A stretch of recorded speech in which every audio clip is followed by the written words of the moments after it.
What's up, viewers, subscribers, and agents alike? This your boy, Luciferian Prince, coming at y'all once again. Hopefully, everybody's doing well. Hopefully, you're enjoying the content. Been on the road, trying to upload as often as I can. Trying to keep y'all informed, as well informed as I can. And like I said, first time viewing this channel, like and subscribe. Also, to mention, I failed to mention this in previous videos, but I would like to mention it now. If indeed you hit the like button, this also helps you gain access to otherwise overcome the algorithm and the shadow banning that has been happening on my channel. A lot of people watch the content but don't like the video. I look at the analytics. The analytics tell me that a lot of people view the videos but they don't actually like the content, so to speak. So if it doesn't show up on your for you, so to speak, as far as like if you're a YouTuber and you use YouTube quite often, if you don't see my face, it's not because of the algorithm on my behalf. It's because your interaction with the channel is not allowing you to actually receive notifications or anything that has to go on within my channel. So it's on you. So it's your direct participation, which gets you my content. So now that I mentioned that as well, let us proceed. If you're watching this video around children, please remove them from your immediate vicinity because my videos are not for children. It's just that simple. I have a tendency to curse, and yes, I do. I'm very articulate, but I just like to just let it roll off the tongue sometimes because I'm not very astute. I'm not firm like, hey, it's got to be all black and white. It is what it is. That's just me. In real life, real time, not for the camera. Anywho, people, especially young men, and I really want to gain posture in this video to let you know something that's very, very intrinsic. And please pay close attention to what I'm about to say. What I'm about to say is fundamentally important for you to understand in regards to the court system. And that's why the title of this video is Courts by Contract. Part 2. Never waive your preliminary hearing. Now, people are like, well, what the hell does this have to do with anything? Courts by contract, people. Okay, let us elaborate. Courts are contractual, okay? And what you have to understand is courts operate off of a familiar system of banking. Now, I'm going to simplify it to not be a little bit confusing, but I'm going to try to merge the concepts between each other so you can get a full understanding, right? Whenever you realize that you hear in certain instances where they're saying you're charged, right? You must understand that this is a term in regards to metaphysics. And metaphysics is something in which is the application of law that is used to make something non-existent seem existent, because law is nothing more than a contemplation of ideas. It is a dead thing. And when you go before courts, you go before courts as a corpse. You go before courts as a dead entity. Now, a dead entity has no voice, hence the reason why they usually give you an attorney, and an attorney represents you, and so to speak, look at the word represent, right? So it's taking your natural form and it's presenting you in the form of an ens legis fiction, okay? So what the state does, or what any municipality does, is what they do is they take a liability and they place it against your fictional corporation. So when they say you're charged with, no, you're not charged. The entity is being charged. Okay, compare it to a person who has heart failure, and they usually have to take, I forget what they call it, but they have to take the things they rub together and they have the legs, and they have to shock them or her, whatever. This is exactly what they're doing. They're trying to pump an electrical charge into a dead entity. And when you understand the word charge, you have to realize that a charge has to deal with accounting. So that's why they always say counts 1, 2, and 3, or 4, because these are accounts that they're actually making on behalf of these charges. Now, the reason why I tell people do not waive your preliminary hearing, or what they may call in certain states and municipalities, they may call it a committal hearing, whatever the case may be. You never waive it because that is also known as an evidentiary hearing. What this does is it removes the liability. When you waive anything, you remove the liability from the court system to basically say that we can detain you, we can hold you, or we can let you go on bond, which you have to pay out of your own pocket or whatever property. But bond is adhesion. It's keeping you firmly bound to a system. Bear with me. So basically, when you waive your preliminary hearing, your committal hearing in court, you're basically contract to the court and you're saying, I accept the liability, even though no evidence has even been proven. Now, certain attorneys, well, 85 to 90% of them, will never inform you about this.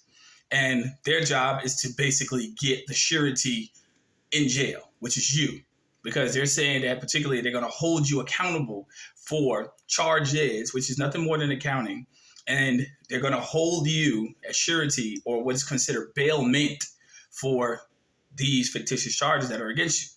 Now, I will say this. If you know you did, then this does not apply to you. But if it's a victimless crime, notice what I'm saying, victimless crime, then by all means, defend your freedom, defend your liberty interests, okay? But when you waive anything in court, you are basically saying, I'm accepting the liability, even though no evidence has been presented to the contrary. Now, when you have an evidentiary hearing, that means that the people who are saying that they're claiming you did something have to provide concise evidence. Normally, if people paid attention to what I'm saying, most cases would never make it to a docket. They would never make it to an adjudication to a higher court. They would never make it. The determination should be made right then and there, if indeed is sufficient evidence. But majority of the time, there is never sufficient evidence to even bolster a charge that is even against you, because there's always going to be holes in the story. There's always going to be things that have been inconclusive.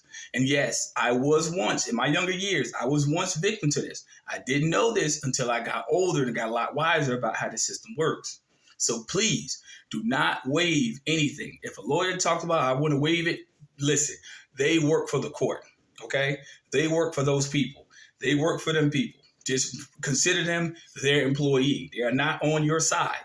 So again, their job is to secure you, the surety, the natural person, to be put inside of custody, which is safekeeping, until a time when they can adjudicate the account so they can get paid.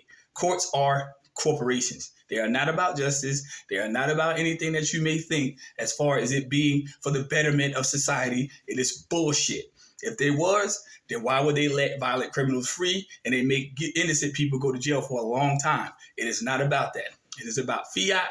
It is about generating currency. And lawyers, they will lie to you to get more of it. So please, people, do not waive anything. Make sure you understand this process and this procedure, because it's a contractual endeavor. And the contract is going to be turned into a liability, and the liability is going to be turned over to you. And you learn that in less than 9 minutes. Factual. Now, I know a lot of people might be like, well, you speak against system. No, this is not anti-government. This is reality. This is reality.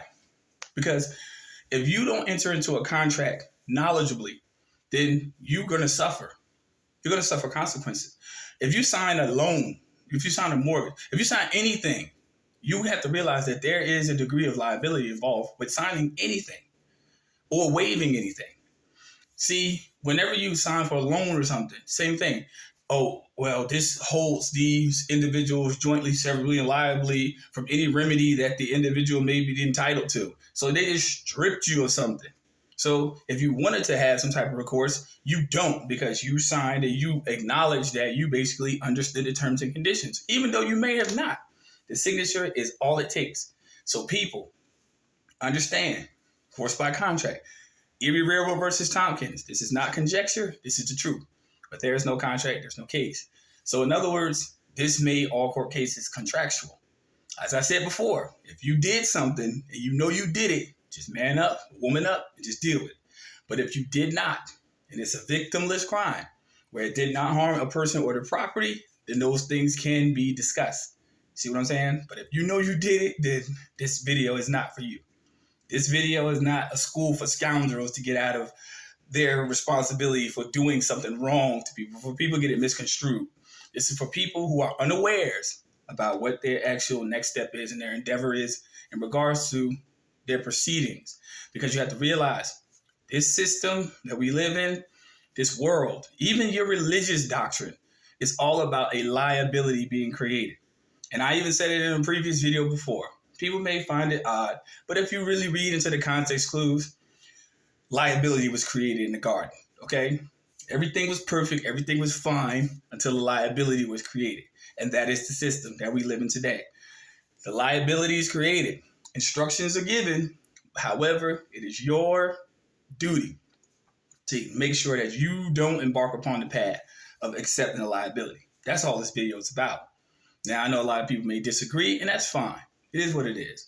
I don't care. But for those people who need to be more informed about contracts and what contracts are, remember one thing and one thing only. Everything, I don't care if you make a PS5 purchase for a video game. I don't care if you make a transaction to pay your phone bill. I don't care if you pay a bill for whatever, a direct deposit. It doesn't matter. It's all contractual.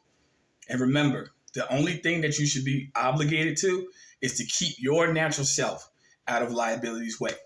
How do you do that? By living a wholesome life and keeping yourself out of trouble. And keep yourself away from people who actually want to put you in trouble. That way you don't have to deal with it. But unfortunately, sometimes we get ourselves involved in certain situations. So when we do get involved in situations, we should go into them knowledgeably and we should execute accordingly. Simple as that. Like I said, first time viewing this channel, like and subscribe. But remember, never, ever, ever, ever, ever waive your preliminary hearing whenever you go to court. Don't do it. And if anybody talks you into doing it, I'm telling you right now, they're setting you up for failure. They'll set you up. For you to be held liable for anything in life, there must be correct and concise evidence to prove to the contrary that you, yourself, the natural person, is actually held liable for what you do to people or to other people's property. If that's not evident, then why would you place yourself in liability? Don't be a public martyr. Be responsible. Peace, light, love. Take care. See y'all soon.